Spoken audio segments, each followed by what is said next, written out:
Lagos government seals off Tony Elemelu's heirs' towers.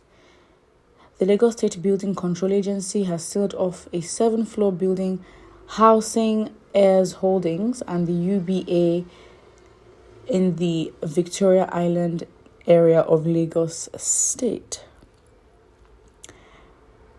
LASBCA, LASBCA, I don't know how you pronounce that, stated that the building itself was exhibiting signs of structural failure. Gbolahan Owodunni Oki, the agency's general manager, said the building is suspected to be exhibiting signs of structural failure as preliminary investigations revealed that some floor tiles on the 4th floor have popped off along the expansion joints of the building. Oki further said that the developer had attempted to cover the obvious defects in some parts of the building without carrying out a proper investigation. An on-the-spot assessment of the building further revealed that in an attempt to cover up the suspected structural defects of the building, the developer had already started renovation and remodeling works without carrying out proper tests to ascertain the cause of the defects. Hence, the evacuation and seal-off order on the building pending further investigation. He credited the agency's awareness of the situation to a whistleblower. Heirs Holdings is an investment firm owned by Tony Elumelu, the chairman of UBA. I see. So I think obviously the name Tony Elumelu and the bank obviously comes first, very recognizable, but the company is actually called Heirs Holdings. And the fact that it's been credited to a whistleblower, I mean, to be honest, for an organization, it's kind of embarrassing, and it shows a lot of structural defects, not as in physically, obviously there's a structural defect, but like in terms of communication, because if it's a whistleblower, then this person, of course, intends not to be known and recognized. And it makes you then question internal communications, because it's only someone that is inside or that works and functions predominantly in that building for an extended period of time. Could be an employee, a worker, whoever it is, the person has been in that building. And to be honest, if something like this had been reported on the 4th floor, tiles popping off, that is a pretty big thing, and it poses a danger. Employees do have a right to a safe working environment, and so that being violated puts them in danger, and they can basically argue that they're unable to perform their duties to the best and efficient level because they do not feel safe in the working environment. And if there's structural defects for the actual building, then everybody is at risk. And what is now embarrassing is that upon investigation, these defects are actually known. So it's not like as if they're unknown. They are known, but then from investigation, they find out that these defects were not even properly addressed and just covered up.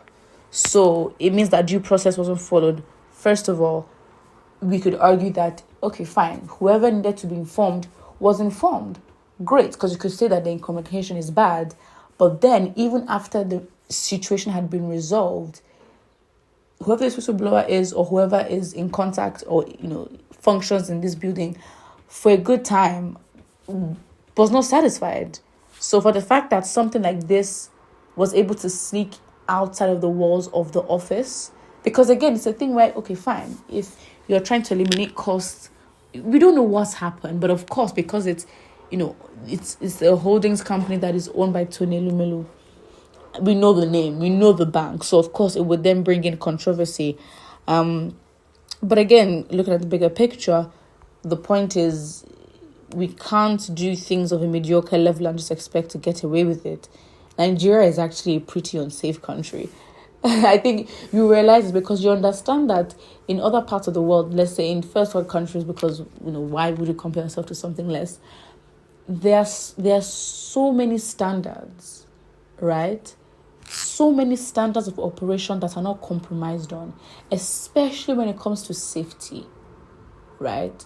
Especially when it comes to safety and just doing the right things, just the basics. I mean, it's good that this body has taken it upon themselves in Lagos to make sure that these buildings are fine. But then, this is just a working organization. They know who the founder is. But all the housing in Lagos, would they say that they fit a standard? Is there a standard way of building houses in Lagos? Is there a system? Because that's a whole different conversation if we really wanted to go there. But of course, it also starts with these individuals showing integrity by also calling out these companies and, putting the right things in order. If it means you have to shut it down, well, shut it down. That is the right thing to do. In case something like this should happen. But in the first place, buildings should be constructed at a standard where, tests are carried out, whatever the construction industry deems to be safe, and also what regulations are there in a jurisdiction to regulate how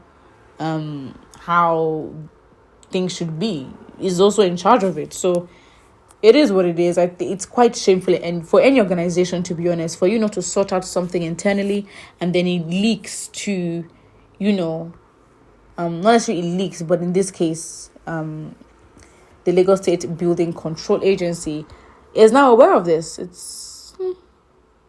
Anyways, but you know what's funny? It's how a lot of people are linking this to Tinubu, and apparently, this it's a good action from the government because of tribalism. Tinubu paid him a visit after his victory. Must you see everything from a tribal lens? Okay, now everyone. Okay, so I get it, because a lot of people have the opinion that it's a tribal war, whatever. And then, someone in the comment has said, well, listen, because Tinubu paid him a visit does not mean that it's not a tribal war. I mean, it's very shameful. I think the conversation is very tiring. Quite, it's a waste of time, to an extent, unintelligent and counterproductive. So it is actually quite tiring to keep engaging these tribal conversations, because if we really wanted to make change, the change is in changing people's thinking.